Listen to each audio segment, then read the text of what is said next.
l'histoire avait pris un tout autre chemin? Août 1769. Napoléon Bonaparte ne voit jamais le jour en Corse. Un simple détail, et pourtant, l'Europe ne connaîtra jamais son plus grand conquérant. Sans lui, la Révolution française s'enlise. La République vacille sous les assauts des monarchies européennes. En 1799, pas de coup d'État du 18 Brumaire. La France retombe dans une monarchie instable, tandis que le reste du continent poursuit son propre destin. L'Empire français n'existe jamais. L'Europe n'est pas remodelée par les guerres napoléoniennes. Pas de code civil unifié, pas de dissolution du Saint-Empire romain germanique.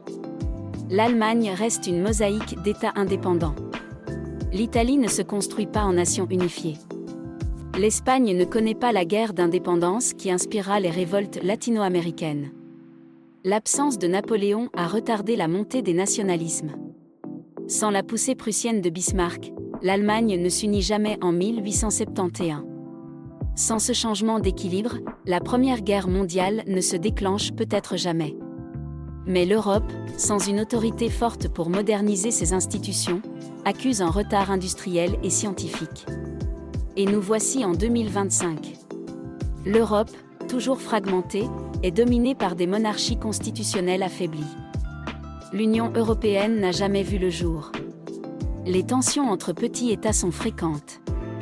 L'Angleterre, qui n'a jamais eu à affronter Napoléon, a consolidé un empire colonial encore puissant, contrôlant des territoires qui, dans notre réalité, sont indépendants depuis des décennies. Les États-Unis, privés de la Louisiane et d'un développement accéléré à l'ouest, ne sont pas la superpuissance que nous connaissons.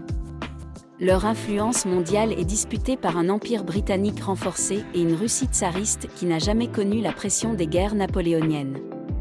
La technologie a progressé plus lentement. L'absence d'une Europe unifiée et d'une forte compétition industrielle a freiné les révolutions technologiques du XXe siècle. En 2025, l'intelligence artificielle est balbutiante, Internet est plus limité, et l'exploration spatiale n'a jamais dépassé la Lune.